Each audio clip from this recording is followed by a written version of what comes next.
I want to start. I want to kind of just tell a little bit of a story to sort of set the tone and paint a picture of what the heritage is, what this history is, what it came from, and some of the people that were involved in it. So in 1888, in November, there was a terrible hurricane that came and hit the whole East Coast. Think of Sandy, you know, and then some. Plus it was cold and you've got ice and snow. And in a town called Hull, Massachusetts, up just outside of Boston, there's a very notorious lifesaver. His name is Joshua James. They called him Captain James. Anyone in the Coast Guard knows who he is. He's probably the most famous lifesaver of anyone who served. And on this particular day, Sunday the 25th, this hurricane's coming through town. He and the rest of the crew, they went up to Telegraph Hill, which was kind of the high point in the city, and they went and looked out in the offing, and there were probably 10 or 15 ships out there anchored up. And they knew that by the end of the day, these ships were going to start dragging anchor and start coming to shore, giving them something to do and putting people's lives at risk. So after looking out and kind of surveying the scene, Captain James mustered up his crew and he set out the beach watch. There were people who were patrolling the beach up and down looking for shipwrecks and debris and you know, if anyone had washed ashore. And pretty quickly they came upon their first wreck about a half mile from the station. So the beach patrolmen ran back to the station, let everybody know what was going on. They got the surf boat and the beach cart out, and they came, and pretty quickly they shot a line over to the boat, and with the beach apparatus were able to save 9 people. It sounds very simple and very easy, but it was a complicated task. They saved 9 people. So the beach patrol starts out again. It's starting to get dark at this point. It's been kind of a long day. It's November, sunset's early. They come across the second wreck of the night, about an eighth of a mile down the beach from there. And pretty much upon surveying it, the weather has deteriorated at this point. It's gotten a lot windier, a lot stormier, and not only is the boat well outside of the range of shooting a line to it to save the people, but the seas are so monstrous that a surf boat is pretty much going to be impossible. So Captain James, he looks at his volunteers and he says, I'm only taking volunteers. I'm not going to command anybody to go. And of course, everybody unanimously agrees. Everyone in his boat crew gets in the boat, and they manage somehow, by the grace of God, to get out offshore, get alongside this this grounded schooner, pass a line and start pulling people off. And on the way over, there's so much water coming into the surf boat that there's actually 2 people in the crew that would have been rowing on the oars that are dedicated just to bailing all the water back out of the boat. It's that rough. They're taking on that much water.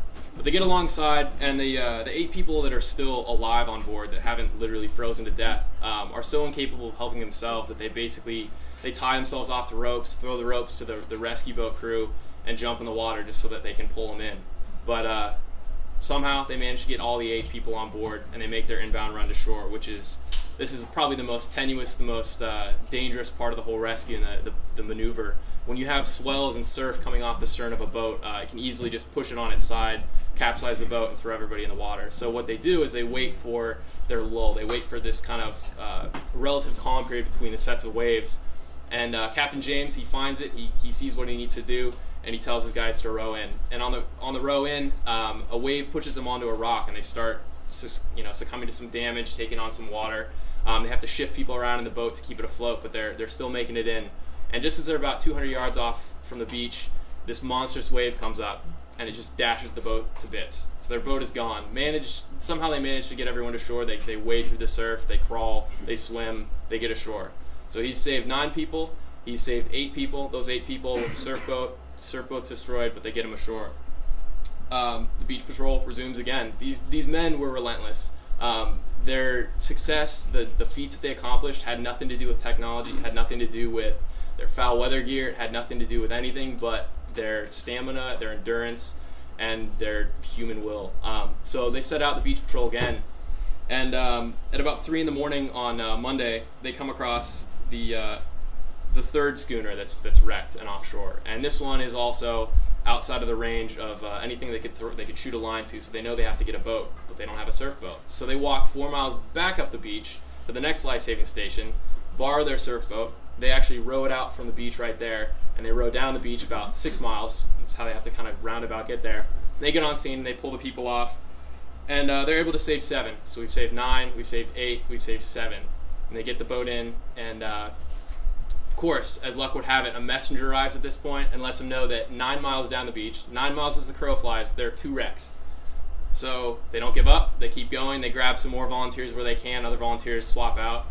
They make it down to the beach where 2 other life-saving stations have kind of started the process of trying to rescue them, but their lines have become fouled. It's blowing around so much that these lines have just twisted and twisted and twisted upon themselves. and they're ineffective. So Captain James and his crew manhandle this beach cart, this surf boat. They get down there, 9 miles. They launch it. They pull 5 people off the first of those 2 wrecks. And in the time that they'd been, getting the 9 miles down there and pulling the people off, the second wreck had drifted in close enough to shore that the crew was able to just jump off and make it to shore safely themselves. So we're talking about 5 wrecks, what they chalk up to be 29 lives saved over a process of about a day and a half. And Captain James was there through the whole thing. And this is 1888. This is what we wear today: dry suits, technology, sophisticated stuff to keep us safe. They were in oilskins, slickers, rubber boots, and cork life jackets, and that's it. To kind of cap this off and to kind of flesh out this legend of a man, I think it's important to talk about the death of Joshua James. It occurred in 1902, and in the spring of that year there was a pretty big storm that came through, and in New York, at a separate station, there was an accident where all but one of a life-saving crew were killed. They were rescuing a crew from a vessel just like he had done. And on that inbound run to the beach, the most perilous, tenuous part of the whole thing, the boat capsized and all but one were killed. And news of this pretty much spread up and down the East Coast. Despite kind of the lack of technology, it was a big, well-known event, and it shocked a lot of people. But you can imagine Joshua James and his crew hearing about this. It was even that much more kind of heartbreaking. As someone who works in an industry where a disaster like that occurs, it kind of shook him to his core. And what he set out to do in the next 2 days, when he had some trainable weather, some surf, and some wind that came through, is he went out to test his crew, to test himself, and to test his boat. And they went out at 7 in the morning. He didn't mess around. He set out first thing. They went offshore and they spent a couple hours training in the surf. Everything was satisfactory. He performed stellarly. The boat exceeded expectations, and the crew did an outstanding job. They made their inbound run. They managed to safely get ashore. And the boat was brought on shore. They put it on the cart. Everything was secured. He hopped off the boat onto the sand. He turned out to the ocean, and he said, "The tide is ebbing." He collapsed, and he died. Pretty much he had a heart attack, but the legend is outstanding. It's, you talk about famous last words. You talk about just a pretty cool story and a life that I think completely encompasses what we're about to talk about, and really it doesn't have anything to do with an organization. It doesn't have anything to do with a boat, with a technology, with a method, a rule, anything like that. It just has to do with human spirit and this drive for humanity and proficiency and others. So what we're going to talk about tonight, kind of focusing on the big picture things. There's so much history. I could talk for 6 hours. So I'll keep it a little bit briefer. We're going to talk about kind of the foreign roots. Believe it or not, the United States isn't that old of a country, so this idea that we would organize people to save lives from shipwreck is actually outside of the U.S. It's sort of a foreign idea. But once it comes to the United States, kind of going to stick here, and then pretty much cover that evolution a little bit, and leave it at about 1915. There's so much after 1915 when the life-saving service became, as Deb said, what is today's Coast Guard, that you would have to spend days getting into it. But we'll talk about that, and then there's also a lot of that history started right here in New Jersey, especially Long Beach Island, Manahawkin, the Jersey Shore, and then there are a lot of local individuals with that as well. So we'll talk about some of them. And then I think we'd be remiss if we didn't talk about the boats and the technology and some of the methods. I think that's probably one of the most interesting things, and probably gives the most accurate sense of the drama and the heroism and these impressive physical feats that were taken under by the lifesavers. So that's kind of the game plan. I'm going to go about it chronologically. If at any point anyone has any questions, feel free to just throw them out. I think it makes sense. Rather than hold on to them to the end, we'll just take them as they come. So, with that, let's talk about the early organizations. So we've got 3 things highlighted here. We've got the United States, we've got some place in Europe, and then some place in Asia. What's happening in kind of this part, the 1700s, 1708 right there, is societies, as far as recorded history is concerned, societies are becoming concerned with unnecessary loss of life. So as commerce increases, as trade increases, more people are out in the ocean, more people are also dying. It's a hand-in-hand relationship. And humans, just by their nature, are concerned with these things. So this is what's happening in the world. So in 1708 in China, along the Yangtze River, the first recorded organization for saving a life was established. It was called the Chungking Association for Saving Life, and their early focus was on reviving people who were drowned or apparently drowned or near dead.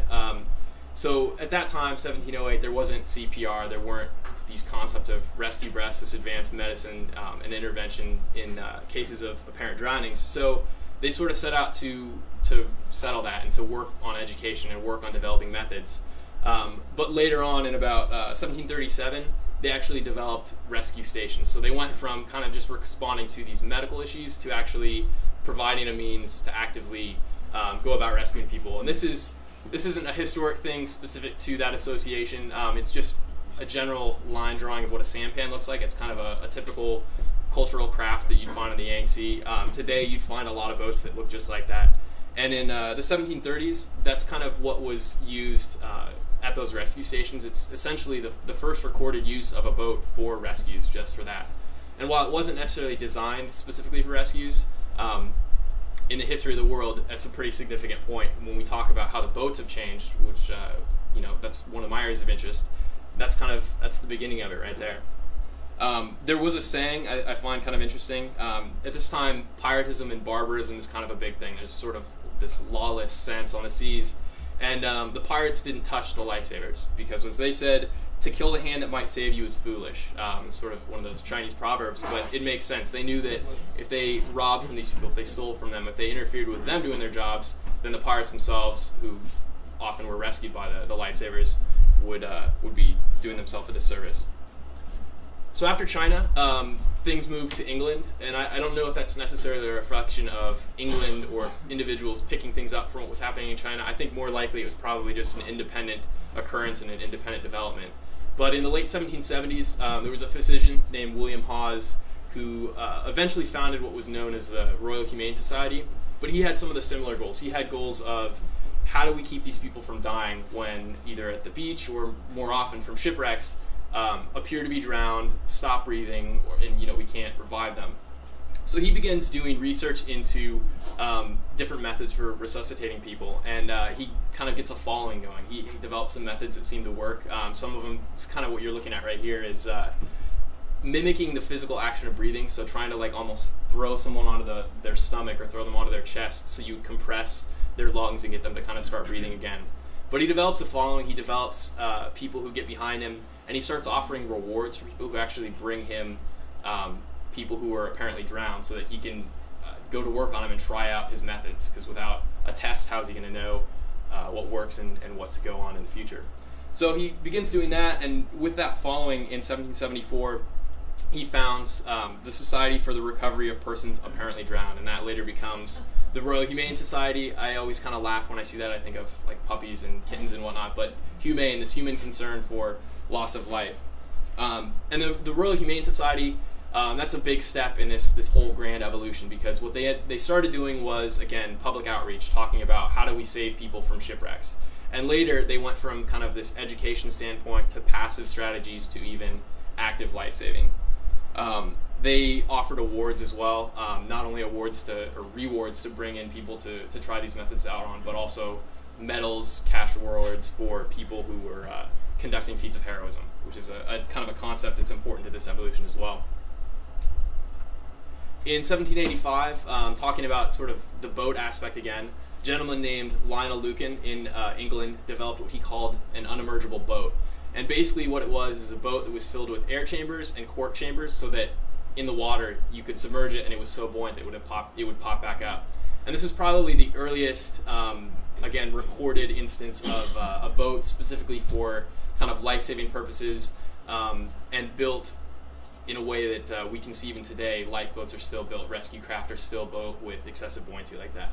So this is another stepping stone that we're talking about.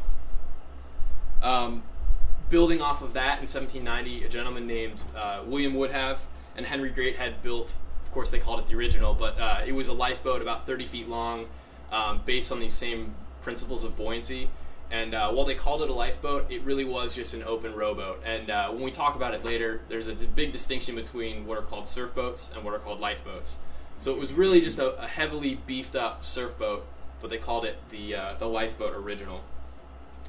And shortly after this, You've got local lifesavers in places like Aberdeen, Scotland, on all the coasts of the UK, but local bands of people getting together, using the technology like the surf boats and lifeboats, using local rowboats, and using this information in terms of what works with resuscitations to save lives.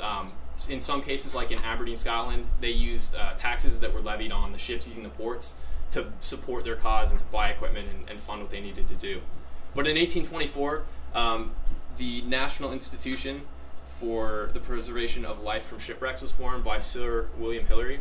And that organization, just kind of like the Coast Guard has its predecessors, this organization was the predecessor for today's Royal National Lifeboat Institution. It's a volunteer rescue organization in the UK that basically does all the search and rescue stuff that our US Coast Guard does. Still, it's a volunteer organization, and in 1824, that was kind of the catalyst for it with Sir William Hillary.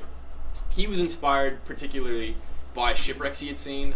He lived on the coast. You know, when a shipwreck happened in these small communities, it wasn't an isolated incident.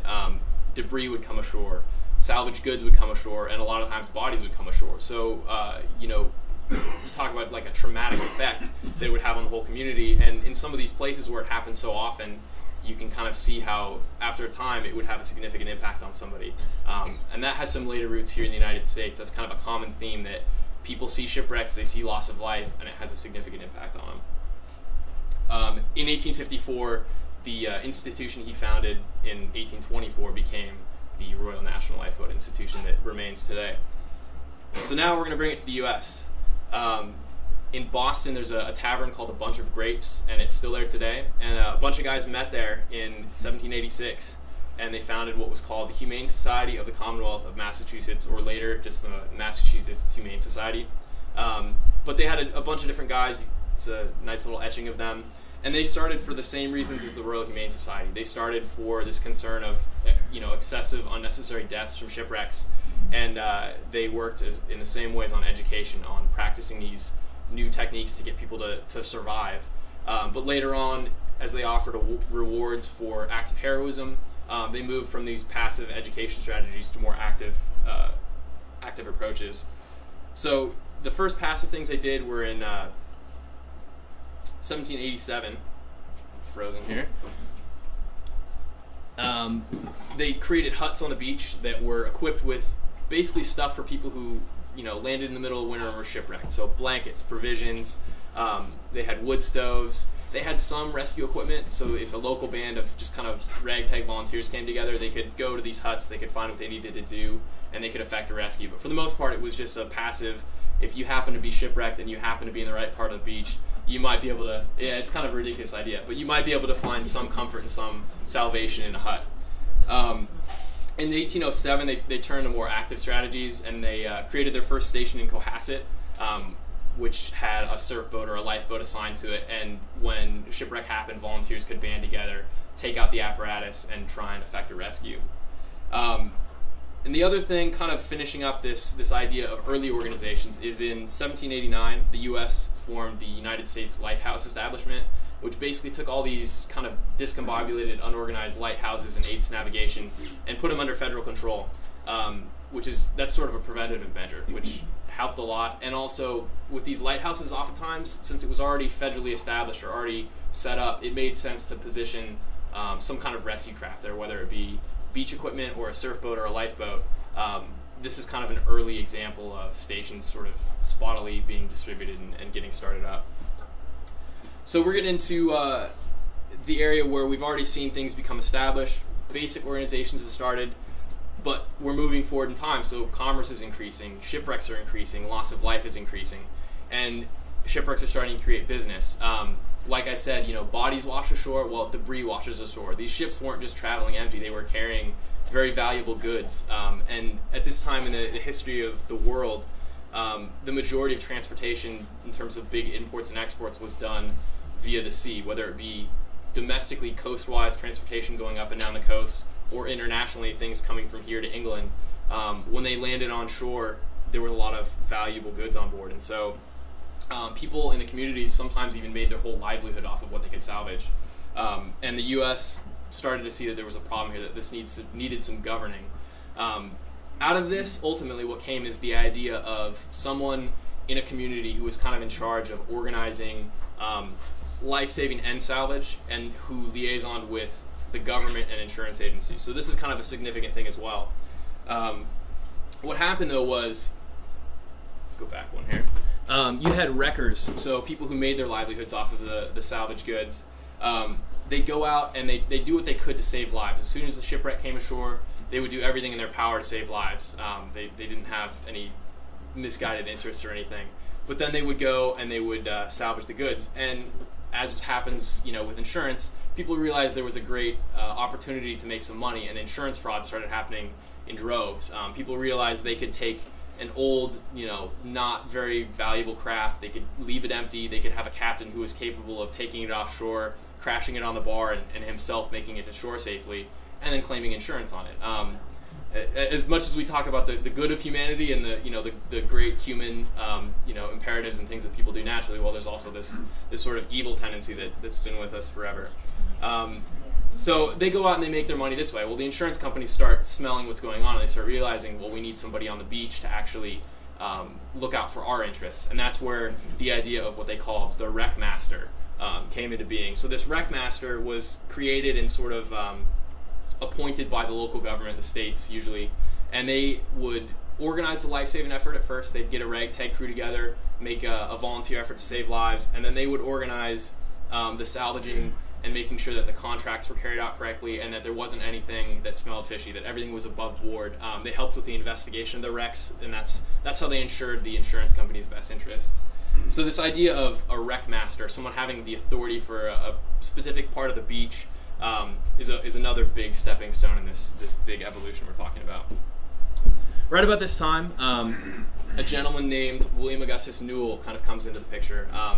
If anyone was driven on Route 9 south of 72, there's a street probably within a half mile of there. It's called like Newell Boulevard or Newell Avenue, and it's named for this gentleman. We'll talk about his whole life, and then we'll bring it back to the time when he was kind of influencing the service. But to start going here, he was born in 1817 in Ohio, and his family later moved here. In 1836, he graduated from Rutgers, so he got his degree here. It was just a bachelor's in arts. And then 3 years later, he graduated with a medical degree from the University of Pennsylvania. That's what he started doing. He started practicing medicine, which I also think is another common theme. We've seen these organizations starting because of people dying and this need for medical technology. So he started practicing medicine in Manahawkin, sort of around the same place on Route 9 down south. There's the Shin Funeral Home. I don't know if anyone's driven by there. That's his old home. He used to live there and practice medicine there. He developed this habit, especially with his proximity to Long Beach Island, of walking the beach. And he did that often during storms and during hurricanes. And what ended up happening was in 1839, in August, there was a hurricane that came through, particularly stiff hurricane. And he was walking the beach pretty much by Surf City, Ship Bottom, kind of this area, really basically where we are right now. And you couldn't see anything. Wind is blowing sand, blowing spray, there's fog, there's rain. He couldn't see anything, but he was walking kind of along the surf line. He's walking along, and all of a sudden he heard human screams. And that alerted him to the presence of a shipwreck. So he moved out as far as he could, even waited out a little bit, and realized that there was nothing he could do. At this point, Long Beach Island was not populated. There was no way for him to get volunteers together to make an effort. He had no equipment. There was nothing he could do. He's alerted to this wreck by human screams, and he stood by as 13 bodies washed ashore, the whole crew at his feet. Talk about a meaningful impact. That horrific impact, that horrific image stuck with him his whole career and led him on for almost a 100-year life to do everything he later accomplished. He wrote after the fact about that. The idea occurred to me that these unfortunates might have been saved could a rope have been thrown to their assistance over the fatal chasm a few hundred yards to the bar, and they could have been hauled through or over the surf thereby. So he realized how incapable of providing any assistance he was, and he had this idea that if we could shoot a line to them or provide some way to get them from A to B, we could have done something. So this is his first idea, not the first of that idea's origin in the world, but for him that was the first time it occurred to him. And so he enters politics. Whether that was the exact catalyst for it or it was just that's where his life was going, he entered politics. And in 1846 he was elected to Congress. He served the only term with a particular Illinois lawyer named Abraham Lincoln. They became very close friends. They lived together in the dormitory situation, and they actually sat together in the house and saw eye to eye on a lot of things and became close friends. Before this time, so that was 1846. Before this, in 1837, there was a congressional act that took U.S. Navy and U.S. Revenue Cutter Service vessels and basically had them patrol the coast during what they called the severe portion of the season. So during the winter and during the fall when these storms are coming through, to patrol and provide assistance where they could. So in 1837, there's a little bit of federal organization, but really not a whole lot. And then in February of 1847, there was an appropriation of $5,000 for that Massachusetts organization, and just for their equipment. So prior to Newell kind of coming on scene, there's two small little things that had happened in the federal government to get things going. But in 1848, Newell's in Congress, and he was trying to make something happen. So he gave a speech, and in January of that year, he said, to inquire whether any plan can be devised whereby dangerous navigation can be basically made safe along our shore. So he was talking about the New Jersey and the New York coastline, all these shipwrecks, all this loss of life. That was the beginning of the year, and that was his proposal. It was really unpopular and expensive. The people in Congress and the people in the United States think with their pocketbooks. It's kind of the same today. And so he needed to find a way to kind of put it in context and put it in terms they could understand. So what he ended up doing was pressing every member of Congress individually, him and Lincoln, going person to person, and basically pleading their case. And what he ended up doing, too, was citing some statistics from the past 10 years. There have been about 350 shipwrecks between New Jersey and New York, and 160 of those were in New Jersey. And obviously at this time, New York is a huge hub. It still is today, but at this time, it's a shipping hub, it's a coastwise hub, it's a cultural hub. Politically, it's important. These people have constituent ties to New York. So that's what he did. He put it in terms they could understand. He stressed that these shipwrecks are affecting commerce, they're affecting the pocketbook of the nation, and they're affecting people in this great center. What he said was, it is the bounden duty of government, especially to protect the lives of its citizens as are engaged in those perilous pursuits from which are immediately derived the revenues of the country. So revenues are derived from shipping, people are dying, this is affecting revenues. He made people understand. And in August of 1848, he attached an amendment to the Lighthouse Bill and got unanimous support for it to get $10,000 to set up this first brand new system of life-saving along the New Jersey shore. It was set up pretty much from Sandy Hook to where we are right now. It went from Sandy Hook to Little Egg Harbor, and that was all it was. It was 8 stations and $10,000. Now, in today's day, that's a lot more money, but still, at the time, $10,000 for what he was able to accomplish is a tiny, tiny, minuscule amount of money. A year later, he was able to get another $10,000 to extend that coverage beyond Little Egg all the way down to Cape May. So by 1850 or so, New Jersey's coastline is covered fairly well in terms of life-saving. Later on his life, slavery is coming up. We're in the 1850s now, going into the 1860s, and this is kind of to flesh out my image of who he is. Nobody knows. I haven't met him.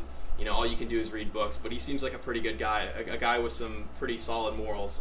And so while the issue of extending slavery was coming up and certainly being debated hotly, he was always against it. He saw that there was, obviously a moral obligation in opposing that. There was a financial obligation. He actually looked at slavery as being detrimental to the economy.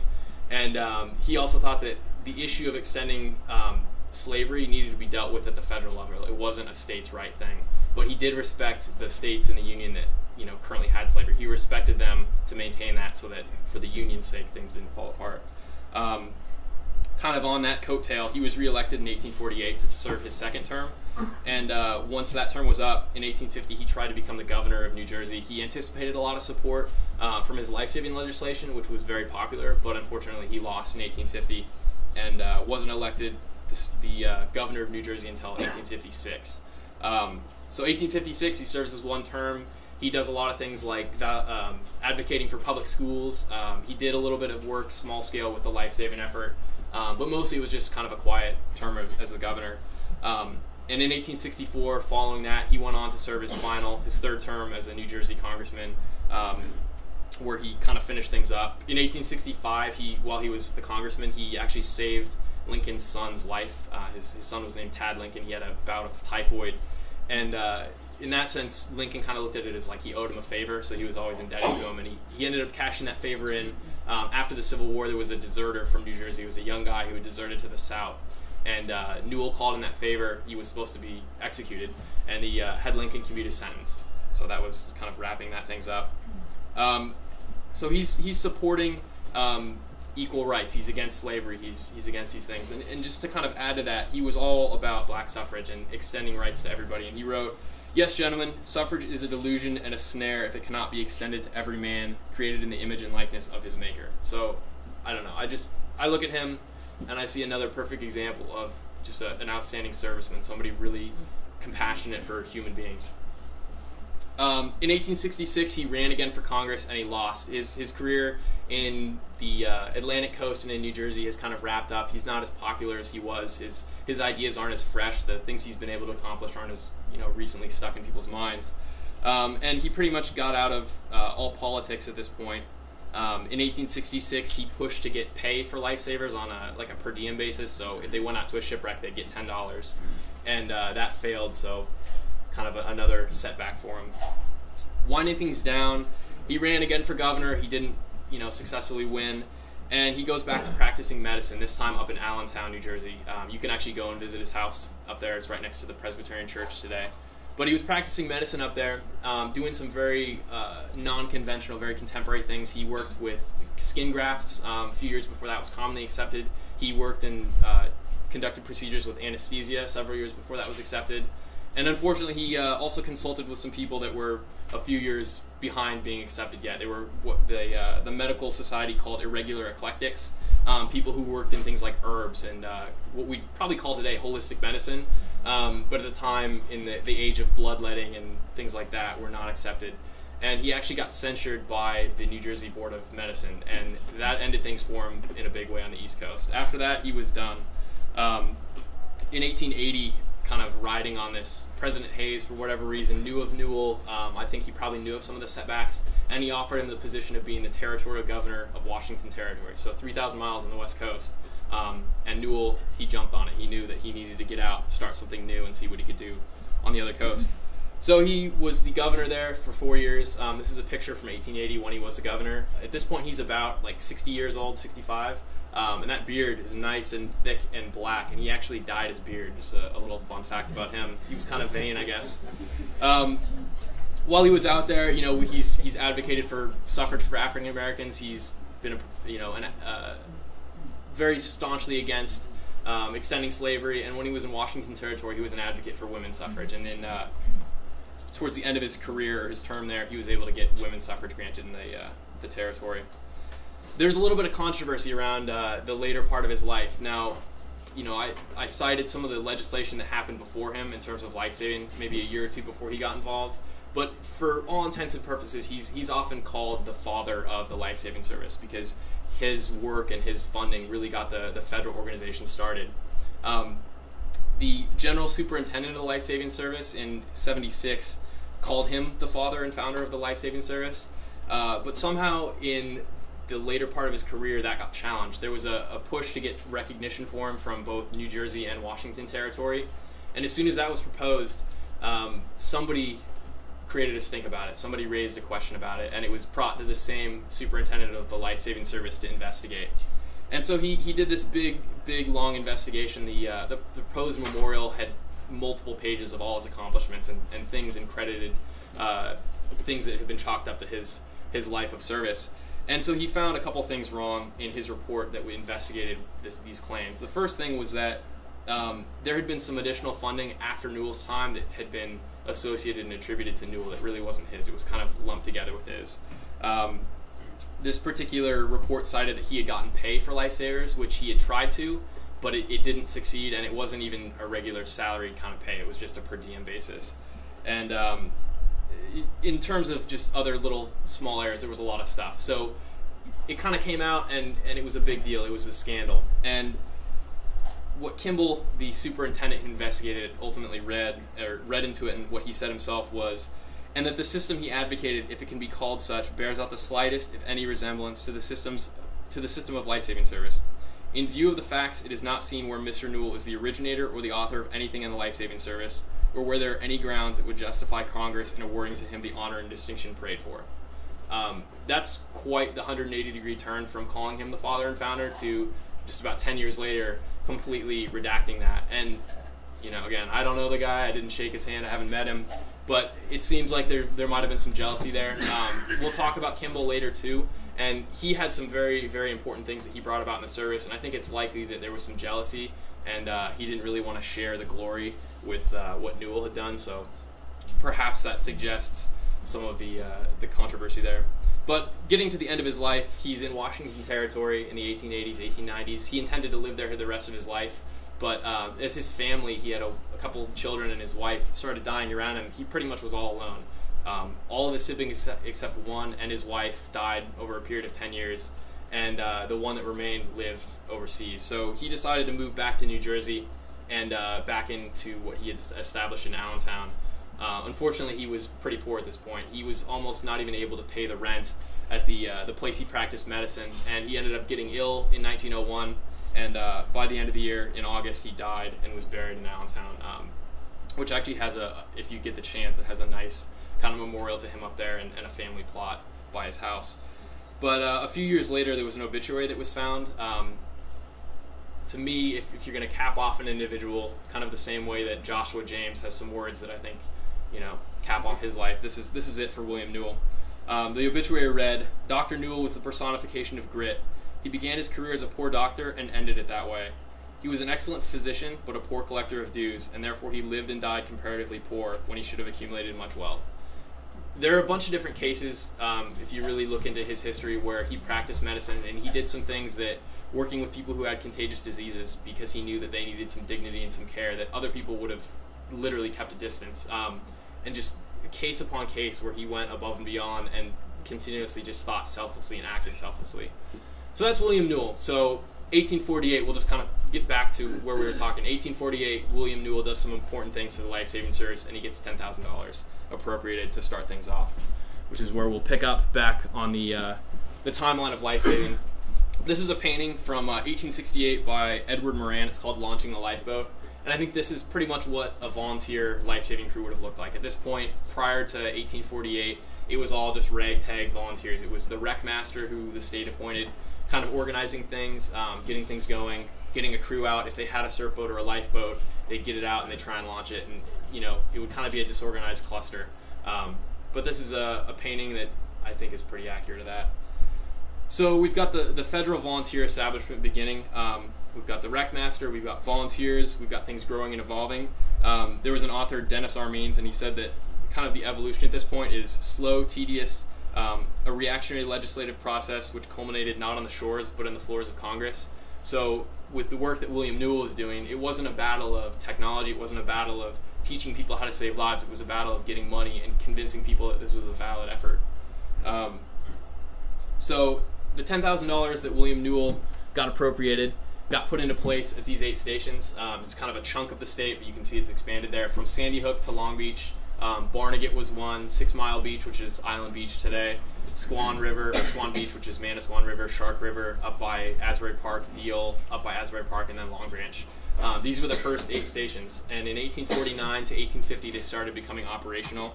And the essential setup with them was that they'd construct this shed. It was about like 10 by 20 feet, cedar shake, 1 door. They had equipment in it. They had rockets, lines, provisions, food, surf boats, things like that. The door was closed, it was locked, and a key was given to a local person in charge, kind of what later would be called a keeper. But there wasn't really a plan for how to maintain the gear or what to do in the event of a wreck or any kind of inspection or organization to it. This is, I'm not sure what time period this is from, but this is the first one. The first station, number 1, was Sandy Hook. And you can actually visit it today across from Sandy Hook at Fort Hancock. They've moved it and pretty much replaced every individual part of it, so it's kind of like it's a new thing now, but essentially a replica, essentially the first one, station number 1, and in May of 1849 it became active and equipped. At this time too, talking about kind of things becoming more organized, there was a board of underwriters that met, so with the insurance companies having their interest in what was going on with life-saving and with wrecking, they started getting people together and bringing all the experts in to talk about what were the best methods, what were the best boats and the best ways to save lives. And they kind of came out with two main lessons. Number one is they needed to develop a surf boat, like one surf boat that was built the best, it had the best design features, and it was standardized throughout. And the second thing was they needed to figure out a way to shoot a line consistently from shore to these ships that were stuck on the sandbars offshore. And in the late 1840s and 1850s, up in Long Branch and Sandy Hook, they conducted some tests with basically like small cannons to try that line throwing out. And they derived some results in terms of the surf boat debate and what they liked and what they didn't like. But for a while, until really the 1900s, most of the surf boats were different when you went from one place to another. There'd be whatever the local people liked, whatever boats they were used to. If you think about who made up the crews of lifesavers, it was just local fishermen. Actually, like all the pictures along the walls here of the surf fishermen and everything that dates back to the history of Long Beach Island and Manahawkin and Barnegat, that's the people who, you know, the baymen, they developed this heritage, they developed this skill, and they were the ones who ended up going out and doing the life saving. So whatever developed locally with these design features was kind of what got embraced for at least a while. In the 1850s, there's some problems with the systems, or with the life-saving system as it had basically gotten to be at that date. There were a couple wrecks where either poor maintenance of the gear or just improper organization caused a lot of loss of life, or at least prevented some saving of life that could have happened otherwise. As I said, like those stations were established, they were locked, and that was it. There was no plan for how to keep that system up or to maintain it. And so that these wrecks start illustrating those problems. There was a keeper in New York who was like that person who was in charge of this individual station, and he said that the principle of surf boats and station houses along our coast is an excellent one. Their present management and detail I deem bad. Government should appoint a qualified man to take charge of each boat, with power, in extreme cases, to employ men and fairly remunerate them for services rendered. So he's already identified basically what needs to happen. They need to establish someone who's in charge. They need to figure out, you know, how to make that happen, how to organize the wrecks, and they need to put that person in charge as the simple solution. The two wrecks, one of them occurred here in Harvey Cedars. There was a loss of life between 200 and 300 German immigrants. The bodies for weeks were drifting up between Pihala Park and Absecon. That was a result of basically a shipwreck happening on Long Beach Island on a Sunday, the wreck master discovering it, and Sunday night the wreck went to pieces and everyone was killed. He wasn't able to get anyone to arrive to help people out until Monday. So there's a problem with this system. And the second one was up at Deal by today's Asbury Park. About 150 people lost their lives there, and that was a lack of maintenance. The line that they kept shooting to the boat kept parting because it hadn't been maintained. So the recommendations that generally came out of that was we need to appoint a keeper, we need to appoint someone that's in charge, and we need to make sure that the people who are the wreck masters who are organizing and doing the life-saving know what they're doing.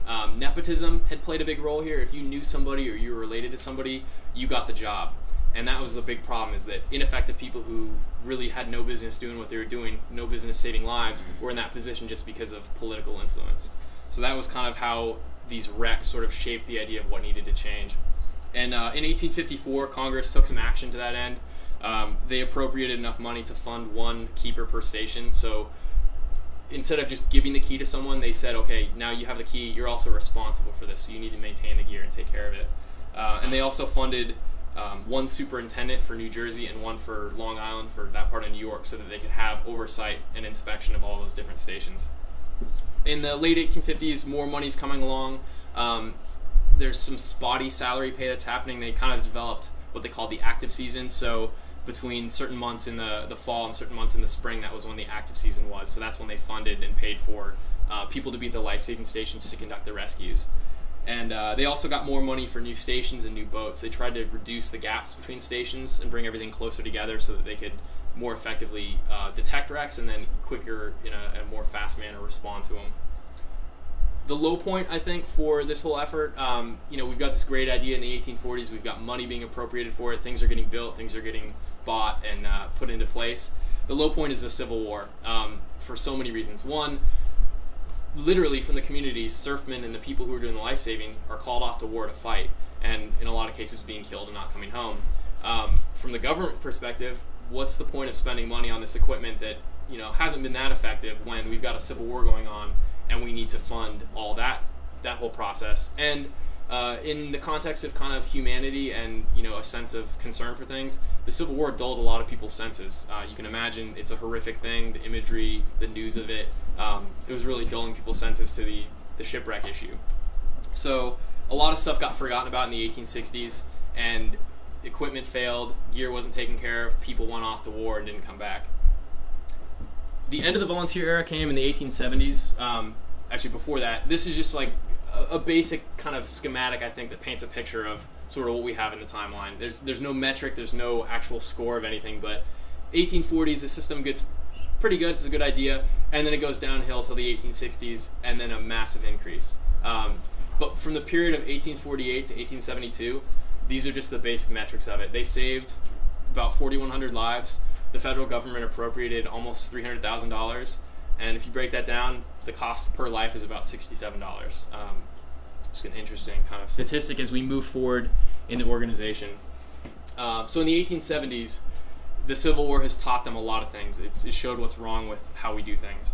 And at this point, the Treasury Department is looking for some guidance, because there's an organization within the Treasury called the Revenue Cutter Service. They're in charge of basically collecting taxes and making sure that revenue is being tracked as it comes into the U.S. And they're in charge of the life-saving effort. They were in charge of kind of subjunctively to that. And at this point, the Revenue Service had become really mismanaged, poorly taken care of. Same things are going on with it. So the Treasury Secretary looked for what he called a reform-minded man, and he found it in Sumner Kimball, someone who could take over, be the head of the marine aspects of what the Treasury did, so the head of the life-saving service, the head of the Revenue Cutter Service. And the first thing Sumner Kimball does is he comes in, he takes things over, he becomes the general superintendent, and he sends a lieutenant out to do basically one big assessment of what the service needs and what's wrong with it. So within 2 months of coming on duty, he gets an appropriation for almost $100,000, and he sends this lieutenant out to find what's up with the system. So in April of that year, I'm sorry, it was a captain. Captain John Fonts comes out. He does the inspections, and he comes back with his report. And largely, it's critical. It doesn't pull any punches. It's very harsh. The first thing he found was that when he went to these inspections, nobody had prepared for it. Today in the Coast Guard, if we know we're getting inspected, we make sure everything looks good. We know we're doing, everything's up to snuff. And that has a dual effect. It makes sure that our drills, are conducted satisfactorily, but across the board, it keeps our standards up the rest of the year. So he found that a lot of these stations that he visited hadn't been doing that, which was frustrating for him. They were also too far apart. The stations were just on the beach, too far apart to have successive patrols meeting halfway and finding these shipwrecks as they came ashore. Earlier we talked about some of the keepers and some of the crews being unfit for duty, whether it be a political appointment or they had a family member relating to nepotism.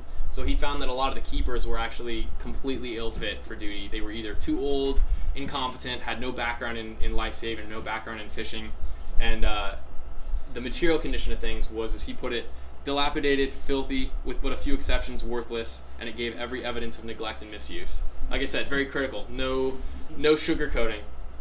So his general constructive ideas were that the stations needed to be coordinated better. They needed to be closer together. They needed a means of log keeping, records, budgets, things like that, what was going on with their activities.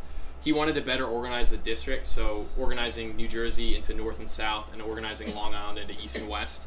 And then he wanted some big changes with the keepers and the surfmen. Obviously, the political appointments, the nepotism, that wasn't working, so he wanted people who were effective. And in terms of the keepers, he wrote that it needed to be someone to whom the crew can look up to, which is today that's still very much the case, but it was necessary at the time.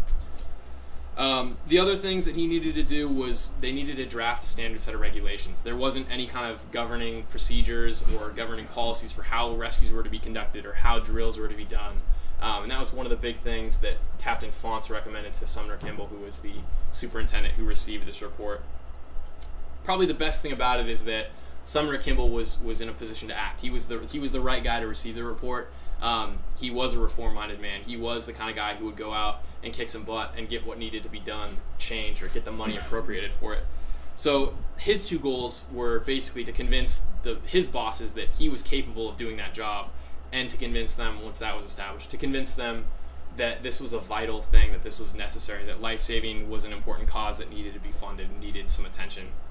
So when he gets this report from Captain Fonts, he does things immediately. He sets a six-person minimum crew. So he's establishing more funding for paying surfmen in these crews so that we have a minimum number of people there. He constructs new houses and he starts replacing the ones that were dilapidated and needed work, and in some cases just completely razing them, just tearing them down and putting up new ones. He dismissed the inefficient and incompetent keepers. I think in New Jersey there were 5 or 6 within that year that he took over that were given the boot and completely discharged because they were ill fit for service. In the late 1870s, he continues on. He's getting money from the Treasury Department. He's getting more and more appropriations. But they're looking at it as basically, they just keep writing him blank checks. And so in 1873, they basically put their foot down and they tell him, you need to provide us more documentation. This isn't working. You can't just keep telling us you need money. So in 1874, he passed an act that required any shipwrecks, any collisions, fires, explosions, any kind of marine disaster or accident had to be reported from that point on. Kind of drawing forward to today, that still goes on. Everything since 1874 has been recorded, and it's provided both the Coast Guard and the Life Saving Service, but also just the government, outstanding statistics on rates of accidents and what causes them. In 1873, building on those recommendations, he also came out with the regulations for the service. That's Captain Fonts, just a little portrait of him. But in 1873, the regulations come out, and this is just one of the pages from them. It was a little booklet about 45 pages long, and in the whole history of the service, it was only updated 3 times. And that speaks to one main thing, is that the stuff that contained in the regulations was very simple. It wasn't high-tech, it wasn't glamorous, it wasn't complicated or hard to understand. It was all just based on the ability of these men to do this work. But the regulations came out and they dictated a couple things. They dictated like how stations needed to keep their logs, keep their records, maintain their finances, how to operate the boats. That's something we still have today in the Coast Guard. We have manuals that tell us in certain conditions, for certain boats, these are the best practices. This is how we have to handle the boats. It also came out and mandated how training needed to be conducted.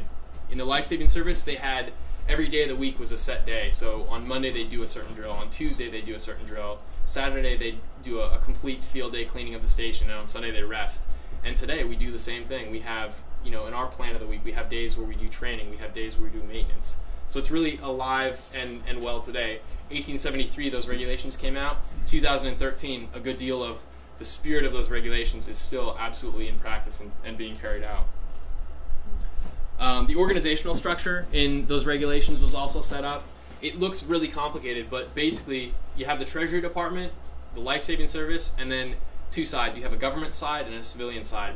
And the government side was essentially like a military discipline kind of organization. The Revenue Cutter Service, which maintained the taxation and stopped smuggling off the coast, they were in charge of inspecting the stations and making sure that the drills were being conducted correctly. And the civilian side was basically the operators themselves, the keepers who were essentially like a ship captain but for the station, and then the surfmen who were the members of the boat crews doing the work. And there was some back and forth checking in terms of who reported to who and who did inspections with who, but it set out requirements for what each position needed in terms of age. You had to be literate, you had to be able to do math, things like that. And from that point on, it established this chain of command that stuck with the service forever. After the organizational structure and the regulations came out in the late 1870s, just in general, the service is still expanding. There's stations up in Maine, south of Virginia being added.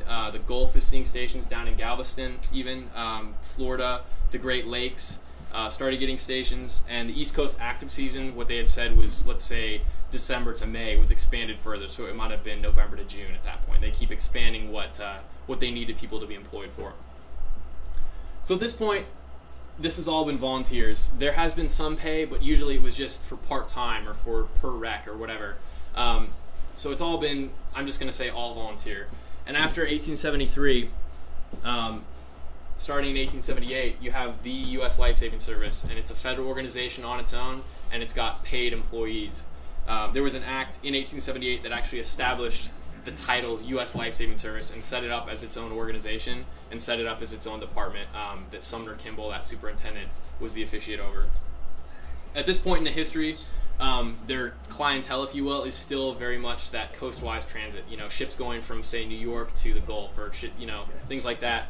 And every once in a while, you still had immigrant ships coming over from Europe. Those were kind of the most dramatic cases, when you'd have ships of several hundred people coming across, going to pieces on the shoals, and then requiring life-saving. But for the most part, a lot of domestic trade providing their business. At this point, stations are growing, and they're starting to be categorized. So more stations are being built. They're being built closer together. And as part of those regulations, in the mid-1870s, they established what each type of station was going to be. Before, it had kind of been non-standard. Literally, in terms of architecture, you'd have a station that looked like that and a station that looked like that. You'd never had anything that was similar. But in the mid-1870s, they started formalizing what they wanted them to look like and how they were going to run and what equipment they were going to have. So the first type that they established, what they called lifeboat stations. This is from later on. This is from 1900 in the state of Oregon. But lifeboat stations had big, heavy boats that didn't launch on the beach. A lot of times they would take a beach cart with a boat on it and launch it right into the surf.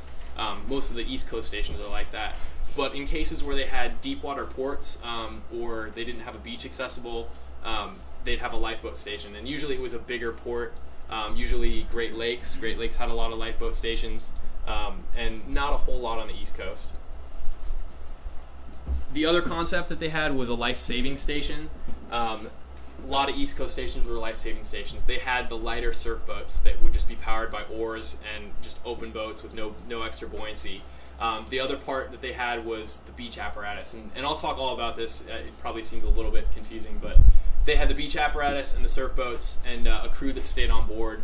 But usually these life-saving stations were located near bigger cities, located near at least more populated places, so the crews could easily be mustered from the community. They didn't always have to live on board, whereas those lifeboat stations were also a lot more remote sometimes, so the crew had to stay on board, at least when they first kind of came into being.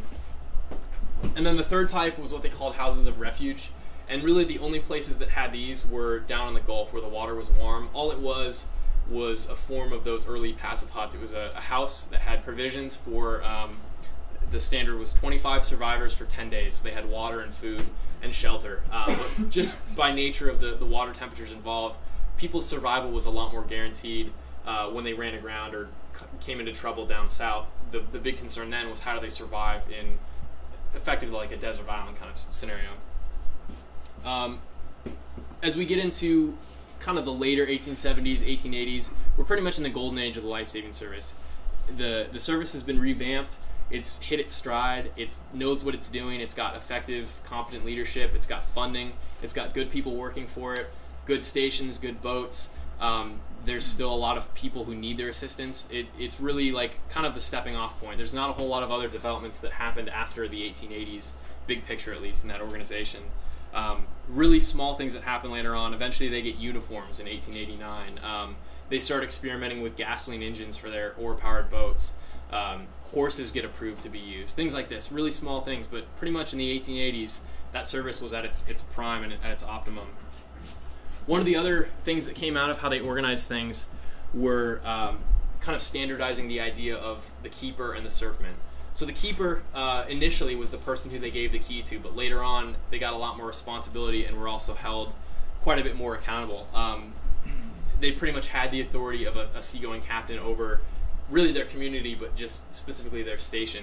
They did all the log keeping. They tracked the operations that were conducted, the training that was conducted, the finances.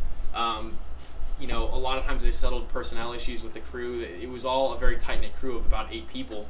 So if there was a little fight or a rumble going on, they'd break it up and make sure that morale didn't suffer because of it. They were generally employed year-round, so even while the crews sometimes were just seasonal, the keeper was always in charge and made sure that even in the off-season things were maintained. And there are some cases where shipwrecks happen in the off-season and the keeper had to deal with it. You know, shipwrecks don't just stop when we turn the lights off. So the keepers would go out in the community and they would go and muster up a crew and do what they could to effect a rescue even then. In the late 1880s, something that pushed a lot of the keepers out of the service and got them kicked out was the requirement that they pass an annual physical. This is kind of along the lines of those little issues that came to standardize the service and a lot of these men were older, you know, not so fit, and it really did whittle out kind of the last of the old people who'd been appointed at the very beginning. Surfmen were the guys doing the work. The keepers worked alongside of them, but the jobs were different. The keeper was very much in charge of the operations, and the surfmen were very much in charge of doing the work. This is from 1905. This is Wallace Sands up north of here in the northeast. And these guys are wearing kind of, if you want to compare the mannequin right here to what they're wearing rain slickers, cork life jackets, the Sou'wester hats, and rubber boots. And things have come a long way. But surfmen were local. They were able-bodied baymen or fishermen or people who made their living off the sea. So they knew what they were doing handling boats. And that was one of the requirements. There wasn't a whole lot. For the superintendent, for the keepers, there was a long list of things. There was an age range. There were things they had to be able to do. All these metrics and prerequisites. For surfmen, all it said was that they were able-bodied and competent and that they lived locally. Every year they signed what were called Articles of Agreement, basically a contract every year that they had to earn. And at the end of the year, it wasn't guaranteed that it would be renewed. It was basically based on their performance and what the rest of the crew thought of them. And they were also given a rank, so they were each given a number. And some of the pictures of them in uniforms, you'll see on their sleeve it has a number 1 through 8. Number 1 was the most senior guy. He was basically second in command under the keeper. And number 8 and number 7 were the most junior guys who did kind of the grunt work. In the period of 1876 to 1913, there was some really good data that was accumulated in the Great Lakes, and it kind of outlines some things just specifically about the surfman demographic and what kind of comprised that. There's sort of this idea, we talked about Joshua James, that he's this crusty old salty guy who's served his whole life. And a lot of people look at surfmen, I always have myself, as long-standing, big long careers, doing this their whole life, when in fact, in this period in the Great Lakes, 37% of them actually left within their first year of service. And pretty much consistently what was cited across the board was meager pay. Throughout the service, that was an issue that plagued it, whether it be pay or retirement or benefits. It was always insufficient, and it caused a lot of people to leave. You got to figure these people were employed locally as fishermen or later on in the tourist communities, and so when the season got expanded, it required them to spend more and more time at the stations doing their jobs, and it gave them less time in the off season to be employed on the civilian economy. So for them, it meant less money and less opportunity to make more money. So a lot of them got out after a year.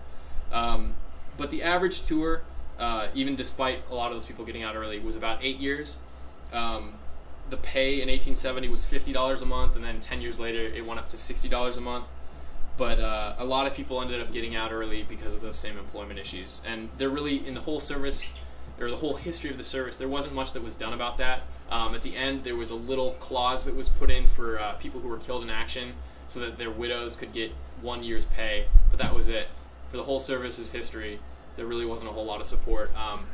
The way Congress looked at it is, it wasn't a military organization, and they worked 10 months out of the year, so why do we care? That's pretty much how it was put into perspective. So, what's changed? Yeah, right. This is probably my favorite part. I think this will be the most interesting and visually stimulating. We're going to talk about the methods of how we have saved lives in the past and how we do it today, with some good pictures here. This is just a picture from probably the early 1900s of what was called the breeches buoy. You can see there's a person suspended there between beach and schooner. And what would happen is the crew would shoot a line out to the ship. They'd get it up as high in the rigging as they could. They'd rig it up a certain way, and then they'd pull people back in a breeches buoy rig. We'll see a picture of it in a second here. To start things out, there was a procedure to things. It wasn't just a shipwreck happens and how do we respond. The first thing that they did was they had a tower watch. And this is the Barnegat station, just about a block from the Coast Guard station today, circa 1921. And you can see on the top there's kind of what looks like a chimney, whatever, but it's a lookout. And during the day, when it was stormy, and during the night, there was always a beach lookout, or a watchstander up there, looking for ships in distress, looking for smoke, looking for flares.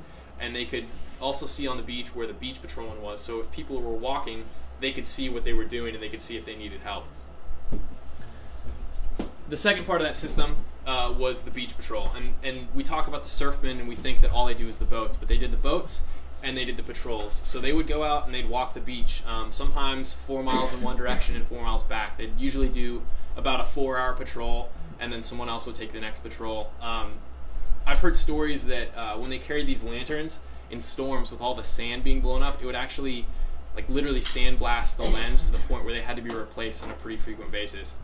You can imagine, like tonight, for example, going out and walking the beach at the surf line, wearing a rain jacket and a hat, and doing that for 4 hours. You know, let alone when it's blowing, it's raining, it's icy in the middle of a hurricane. Debris coming up, waves are coming up. It's an incredible feat, in my opinion. One of the traditions that they had, and we kind of preserve it in a little way today, is this the surfman check. And it was a little brass tag about this big, and it just had their station number on it, the district, and their surfman number. So you'd have 2 stations next to each other, and each beach patrol would be walking towards each other, and they'd meet essentially halfway. And we talk about this care for humanity, the good in humans, well, the bad in humans, the part that wants to slack off or take advantage of the system, would be the ones who wouldn't do their whole patrol. So in order to prevent that from happening, they had checks. So each surfman from each station would come, they'd meet halfway, exchange checks, and they'd take the checks back to the station. And in the morning, the keeper would verify that he had the correct checks from the correct stations, verifying that everyone had done their job. Today, we keep it alive with the surfmen who get certified today are given a surfman number and are given a check. It's a pretty cool tradition. But what would end up happening later on, once the horses were allowed, and I've heard this, is that they weren't actually for like riding on their patrol. They would walk with the horse next to them, and when they came across a wreck, they'd get on the horse and they'd ride back to the station. The service was really big on discipline, and they didn't want people slacking off or sitting down on the job. They would walk their horse until they found a wreck, and then it would just allow them to get back to the station to get word to the rescuers of the nature of distress. And this is pretty much what they would come upon. If there was a wreck, sometimes you'd get debris, sometimes you'd get flotsam, jetsam, things like that, and sometimes you'd get people that would wash ashore. It's pretty grisly, and you can imagine being William Newell in the middle of a hurricane, hearing human people screaming, and having him wash up with his feet. That, to me, is dramatic, and it really puts it in perspective. What they would do when they found a wreck was light off a flare. There was a long story into kind of how this flare was developed, but it was called a Coston signal or a Coston flare, just like a road flare we have today.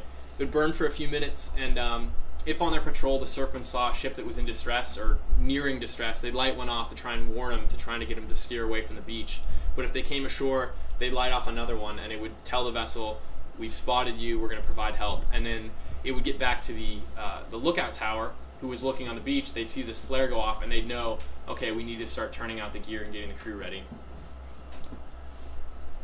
This is an etching of pretty much what that would look like. At night, it was kind of the crew's time to relax and do what they wanted. So they'd be out in the station, maybe playing games, playing cards, or playing music or something, reading. And the surfman would burst through the door and say, "Ship ashore." And then the keeper would have a decision to make. He would decide whether they were going to turn out the beach apparatus or turn out one of the boats. It was pretty impractical to try and take both, because you can see every one of the 8 men is employed in carrying this beach cart, as the 8 men would be employed in carrying the surf boat. So it was a big decision to make what they were going to do. But some of the things that kind of factored into that decision were, how far is the wreck from shore? How are the sea conditions? Is it too rough for us to launch a boat? Is it too windy for us to try and shoot this line? But let's say the keeper decided to turn out the beach cart. This is what it looked like stowed. To me, this is kind of like the manifestation of the service right here. Everything is tidy, shined, polished, meticulous. They didn't have all the gear that we have today in terms of every little thing we have to maintain. We have these expensive big boats, but the attention to detail and the care that they put into it is astounding to me. And I think that speaks to kind of that spirit of the service and why people cared about what they did. This is a picture from Station Atlantic City. To me, demonstrates that care and that attention to detail. They had a standard set of construction plans for what the boat, or the cart needed to be constructed of, and how big it was and what it had to carry. But they had a lot of freedom in terms of how they could kind of detail it and make it their own. And these crews cared so much about how their gear looked. That sense of pride is physically depicted in what they did to detail and name and pinstripe and everything they did to their cart. Loaded, this is what it looked like, just your generic cart. On the back, those boxes have line in them, the line that was actually shot to the vessels. You can kind of see this circle right here is the barrel of what's called a Lyle gun. It's basically a small cannon. You can actually go up on the second deck here in the life-saving room, and you can see there's a couple different types of life-saving line-throwing guns. But that was used to shoot the projectile, to shoot the line out to the boat. And then there were big line reels with the hawser, the thick, heavy line that they used to pull people in and out. And then this apparatus right here that looks kind of like a life ring on its side is the breeches buoy. Broken out on the ground, this is what all that equipment looked like. And we talked about there being 8 people in that crew. Everyone had a number. When those regulations came out, they said that number 1 did this, number 2 did this, number 3 did this. So the shovels right there, that was the worst job. You had to dig in the sand to put the sand anchor in. You had to dig a big hole, put the sand anchor in, and cover the hole back up. So number 7 and number 8 did that. You know, number 1 might just supervise or might do something less laborious. But this is what everything looked like broken out.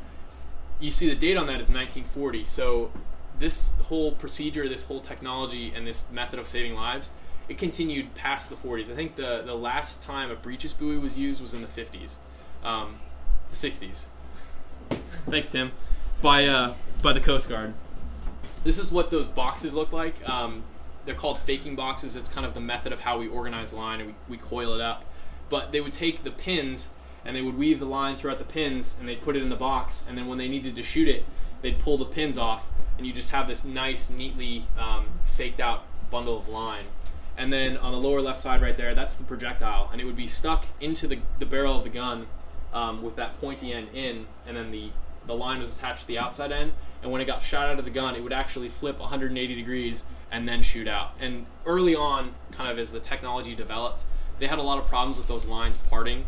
You can imagine physically there's a lot of heat and an explosion coming out of the gun, but there's also a lot of force. And so by engineering the weight and the ballistics of it, when they got it to do that flip, it created just the perfect kind of combination for shooting those lines across.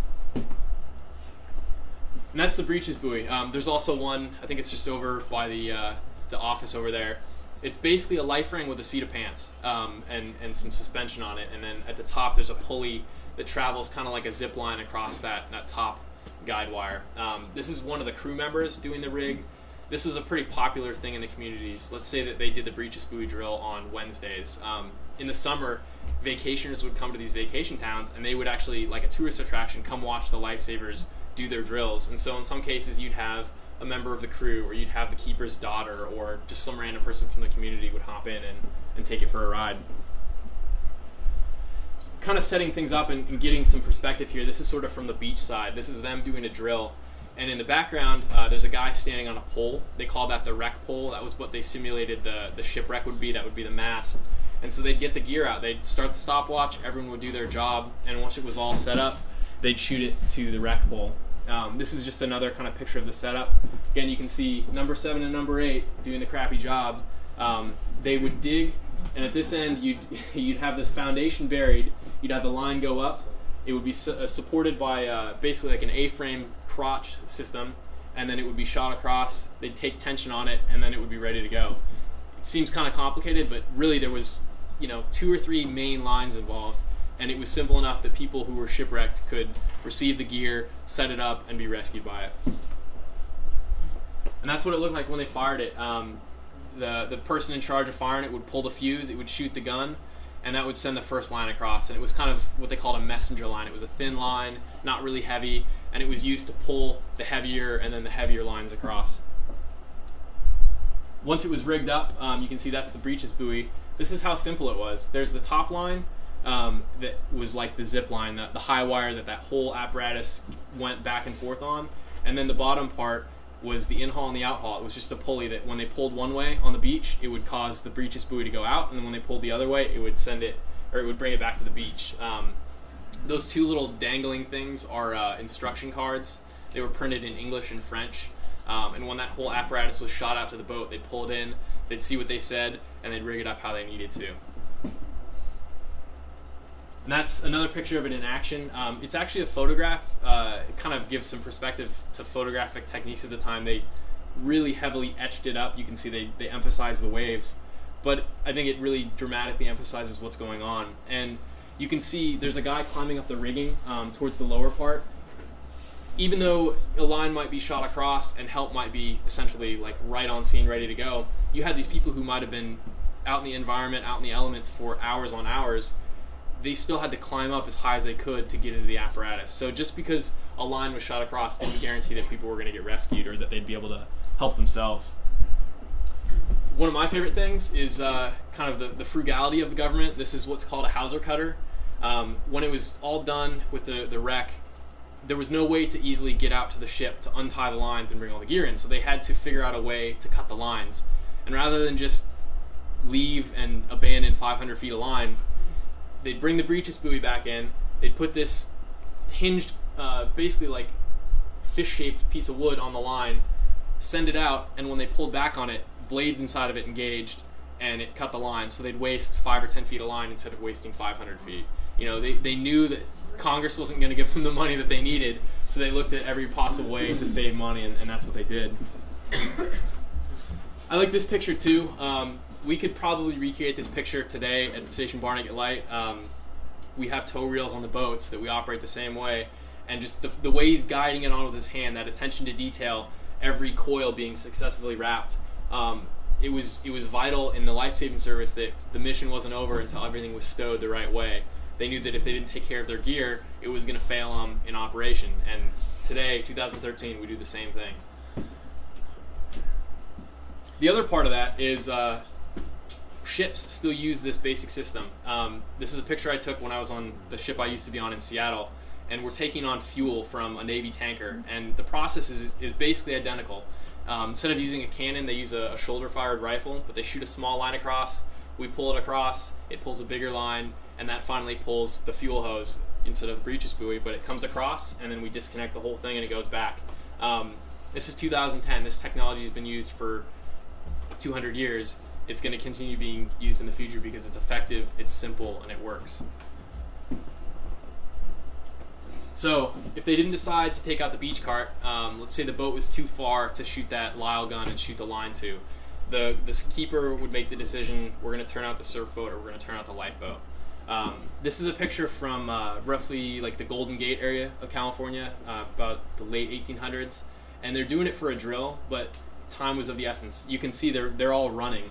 Everything was timed. It was a competitive kind of thing for them. They wanted to see how fast and how effective they could be, how quickly. So the most common means of launching was by beach. This is a little more protected type of a launch, but a lot of times it was right on the open beach. This is from the 30s, but the principles, again, are all the same. You've got the crew going out, wading into the water with this between 1,000 and 3,000 pound boat, taking it off the cart and getting it going. That looks beautiful in June, but again, today the water's about 40 degrees, and they're going out in rubber pants and rubber boots. Once they got it off the cart, the first 3 or 4 guys would hop in, take to the oars, and then the last 3 would push on the stern of it and get it as far out as they could until it was floating, and then they'd basically hop on in. The other way that they could launch it was on a rail. This is much more like the lifeboat stations where they had deeper water. They had that marine railway system, and they could easily just hop in the boat, pull a pin, and it would launch out. Once they got to the point where they were all on board the boat and pulling on their oars, they had to make it through the surf line. If you ever tried paddling out in the surf, you know that it is a battle, and you can imagine taking a multi-thousand-pound boat and being so vulnerable, taking water over it, filling with water. All you have is oars to try and overcome that. And that puts it in perspective. It's kind of a hard photograph to really see, but that's probably a 6 to 8 foot just plunging break, just about plunging right on top of them. I don't even know how you would overcome that, how you would power through that and have enough, momentum to make it to the other side. But that's what these lifesavers did. Every day they battled this, and they made it out. Once they got past that first break, it was basically just to push out. You can see it's not a huge wave, but the effect that had and the amount of power and momentum they would have had to get through that is pretty awesome in this picture. And then they get alongside. In that story of Joshua James, I think the second wreck they came on where they pulled 8 people off, they threw a line up and they were able to just stay attached by the stern of the schooner. This is pretty much the opposite of that. They threw a line up and they got attached to the bow of the schooner. But they'd get alongside, they'd either just hold their position by rowing, or they'd get the line over, and then they'd bring the people on board and then head back to the beach. Sometimes the recovery was easy. This is a pretty mild condition, it looks like, but this again is the most tenuous, perilous part of the whole trek. Easily that wave behind them could push the boat one way or the other and just cause it to flip right on its side, and the people that you tried to rescue, you've now put in the water. So they developed some different ways to kind of combat that. This is from Cape Disappointment, Washington, at the turn of the century about. There's a line tending off the stern of the boat, and that was connected to what's called a drogue. It's like a little parachute that fills up once it's in the water. You can imagine if you took a bucket and held it behind you when you were water skiing, it would cause some drag, it would cause some resistance. And what that did is that prevented the boat from broaching, from exposing one quarter over the other and then capsizing. One of the other things that I found, this is from the Coast Guard Historian's Office, and I honestly don't know what it is, but these guys are basically backing this lifeboat into the beach. It's possible they have a drogue on it, but it's also possible that they would set an anchor farther offshore outside of the surf line and then basically hand 10 and back the boat in. This is from Cape May, and they're basically doing the same thing. You can see that line runs all the way to the beach, and the guy in the boat is basically just letting out line as the surf pushes him back in. But it gives you an idea of kind of the obstacles they had to overcome, the waves that would have easily acted on that boat and capsized it over. Once they got in close to the beach, whether they used lines or a drogue or just by backing on the oars, they'd get into shallow enough water. One guy would move up to the bow, and when it was shallow enough he could just hop into it, they'd hop over, and then they had to pull the boat up. So some of these surf boats, again, between 1,000 and 3,000 pounds, and the lifeboats much, much heavier than that. And you have 8 guys, but still that's a ton of mass that you're moving, and this is in the middle, let's say, the middle of January right now, freezing cold, and you're pulling the boat up. This picture is also hard to see, but this is ice right here. So these guys just waded through frigid water in the middle of winter to pull this boat up, and that means that to pull the boat out, they had to do the same thing. They fought on the oars for a couple hours, and then they brought the boat back. In the late 1800s, horses were authorized, and this is one of the applications of them. Even beyond this, in the early 1900s and to the point where they stopped using these boats, they used tractors and trucks and things like that.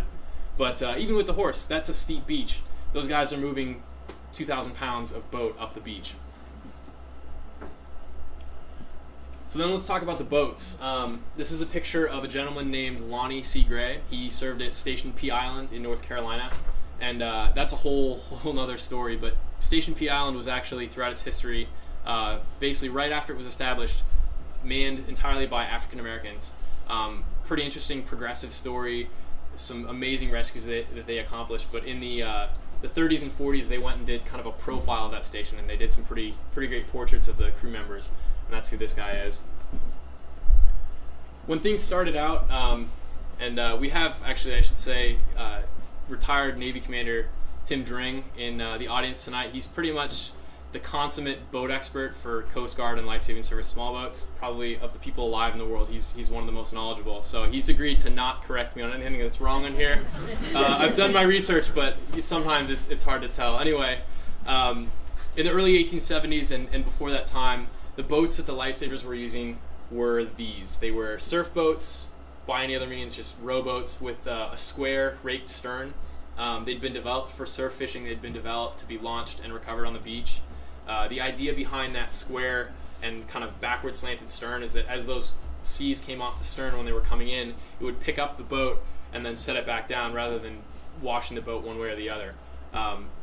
Before the 1870s, there was really no standardized design. It was all just whatever the lifesavers worked with, whatever they liked. And even after the 1870s, when they started kind of standardizing and building in somewhat of a uniform pattern, there still really wasn't a whole lot of pattern to it. No boat was exactly like another one.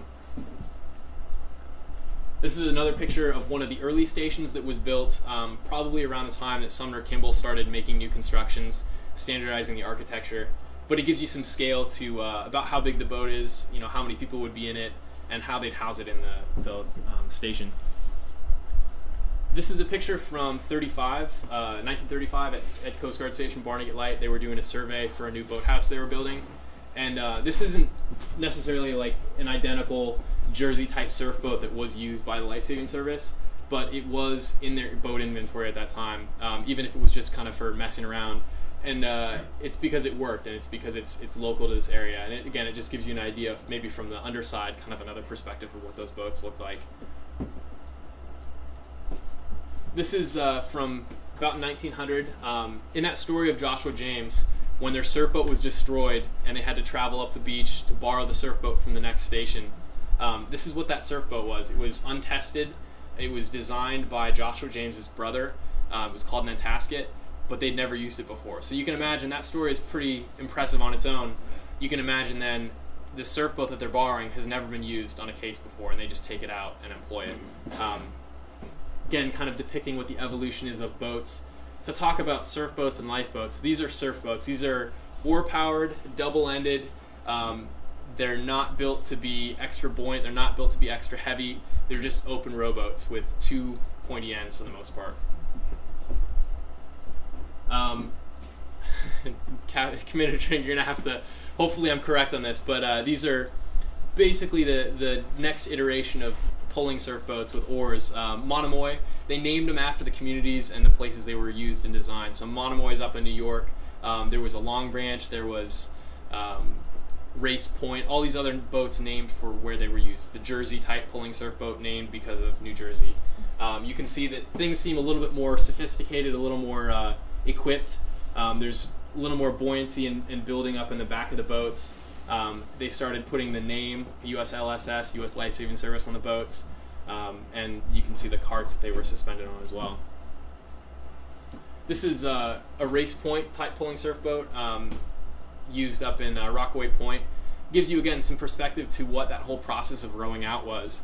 But this one was equipped with a little more buoyancy. The keeper, who's on the sweep oar, the steering oar at the back, he's basically sitting on that buoyancy chamber. They also had kind of like a fendering system to protect the boat when they came alongside of wrecks, and also to add some buoyancy to it. This is from 1923 at Townsend Inlet down by Cape May. Again, this really simple technology was used well into the 20th century, and just shows the boat a little bit out of the water. Later on, two gentlemen, Beebe and McClellan, kind of got together. They combined forces and they started designing lifeboats and surf boats that were standardized and built to their specifications. Now we get into the age of motorization. This is Tom's River. This was taken in 1923, but a few years prior to that, about a decade earlier, the Lifesaving Service started kind of experimenting with gasoline engines as they sort of came to the forefront.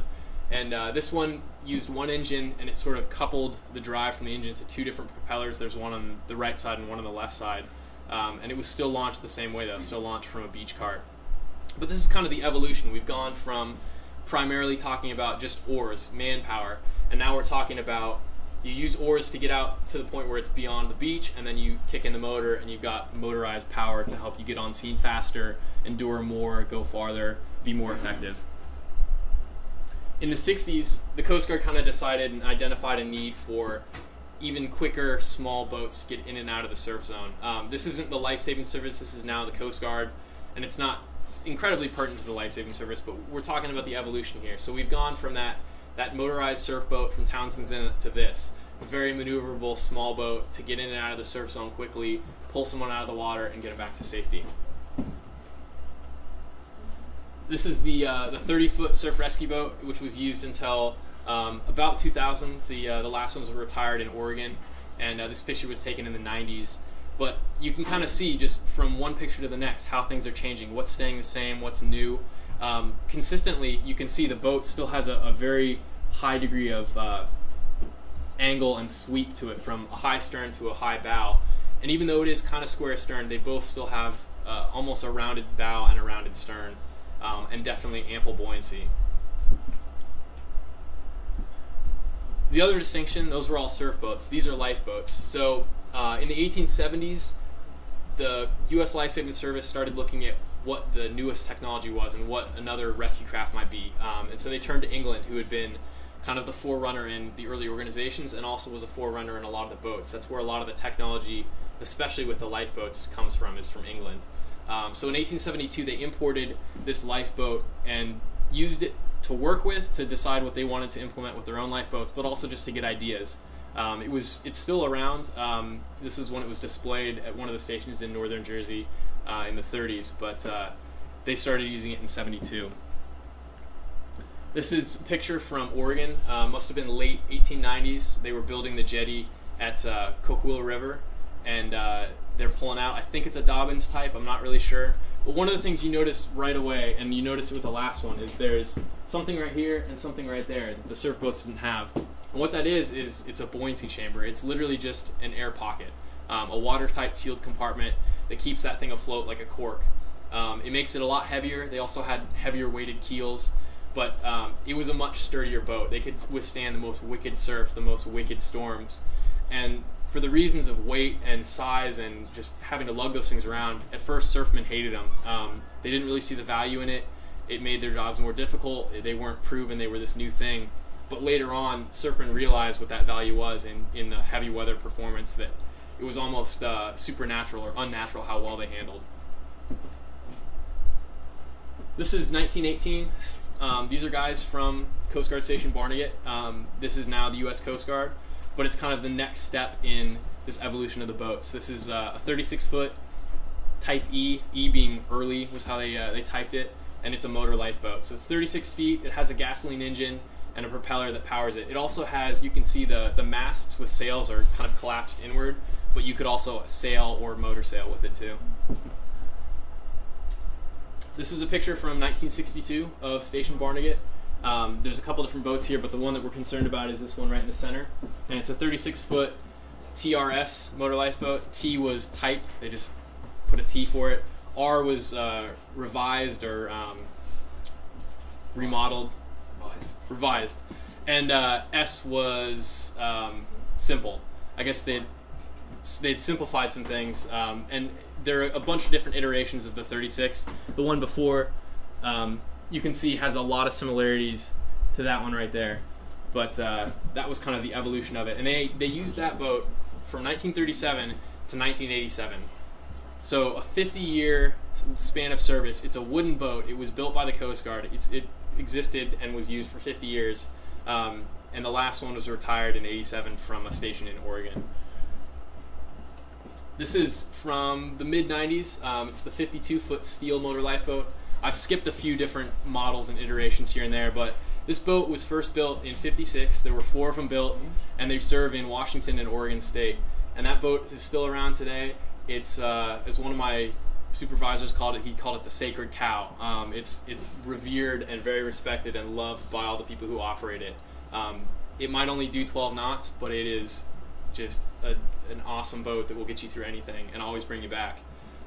You can see, though, picture to picture, there's not a lot changing. I mean, paint schemes change, sizes change, little things here or there, but the main concepts and the main features are still very much consistent. This is a 44-foot motor lifeboat. It's a steel lifeboat with an aluminum cabin and superstructure. The last one was retired in 2008, and the first one was built in the 60s. The new boats that we use today are the next generation of this. So what we have today is what replaced this. But some of the design features, again, are very, very similar to what they have always been.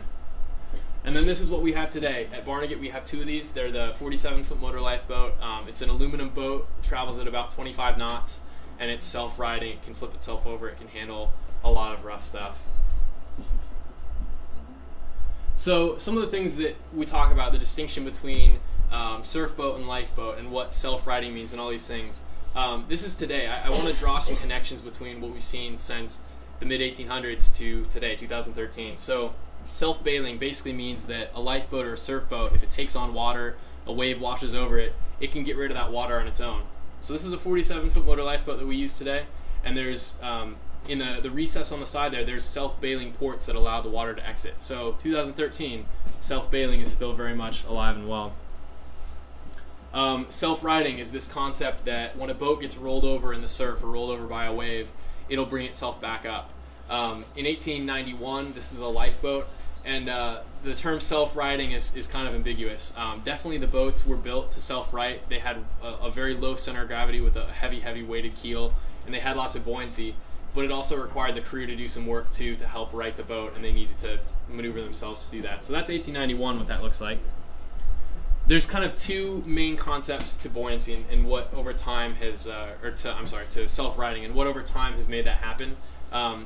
There's weight and there's buoyancy.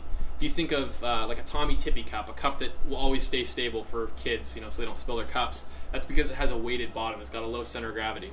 So this is a 44-foot motor lifeboat in the 60s, and it gets rolled over. It's going to go all the way over because it's a slow roll, it's a heavy weighted keel, it's going to go all the way. What that looks like today is a difference of, instead of weight, it's buoyancy. Definitely the 47s can go all the way around, but most of the time they go about 90 or 120 degrees on their side, and the buoyancy of everything in that, buoyancy at forward, buoyancy aft, buoyancy in the cabin, and buoyancy even right here, acts as like a big balloon or like a buoyancy air chamber, and as soon as it hits the water, it causes the boat to come back up.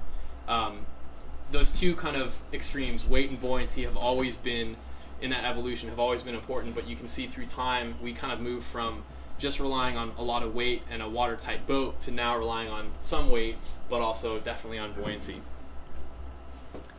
One of the other kind of design features that's always stayed with the boats is, especially the lifeboats, is this concept of forward and aft buoyancy. This is from the 1990s, this is a 44, and there's a buoyancy chamber back aft, and there's a buoyancy chamber up forward, and the whole boat is watertight. And that hasn't changed since the first lifeboat was imported in 1872, and since lifeboats even before that. Even though it looks a little different, there's still that concept that's consistent.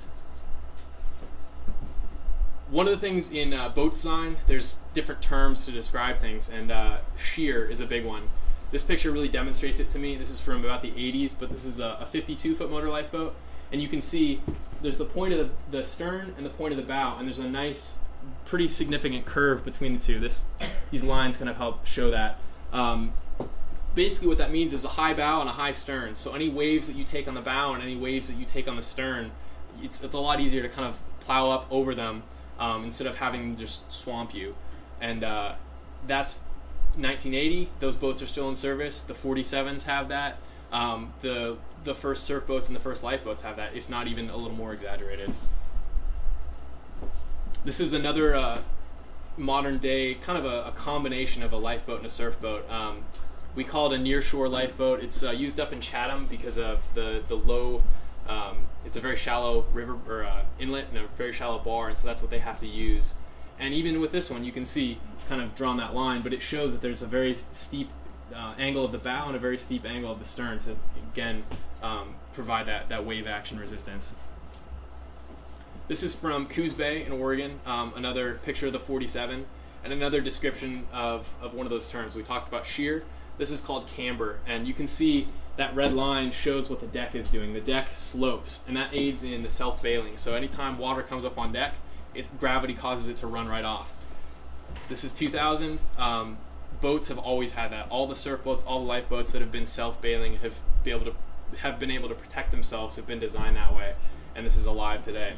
The other thing you notice with this is these are lifelines right here. So when we pick people up out of the water, they have something to grab onto. Every surf boat, pretty much, every lifeboat since they became standardized has had lifelines. So 2000, 1870, it doesn't really matter, it's still consistent. And this is a picture of a lifeboat under construction about 1910. It's another one of those 36-foot motor lifeboats, and it's got everything I've just talked about. It's got those lifelines.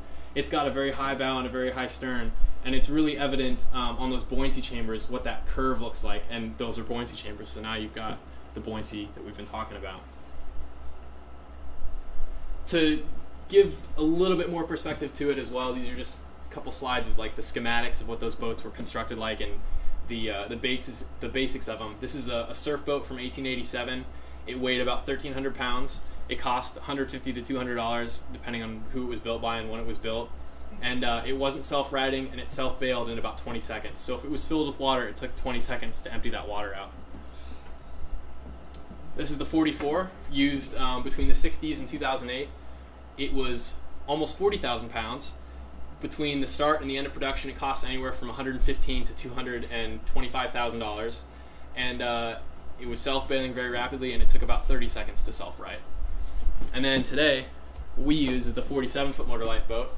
When they first started making them, they cost $1 million, and at the end of production, about $1.3 million. Self-rights in 8 to 12 seconds, and it weighs about 40,000 pounds. So the first one was a surf boat, it wasn't a lifeboat, but just in terms of the Coast Guard and the government spending money, you can see we've gone from $150 to $1.3 million, and it even goes up from there.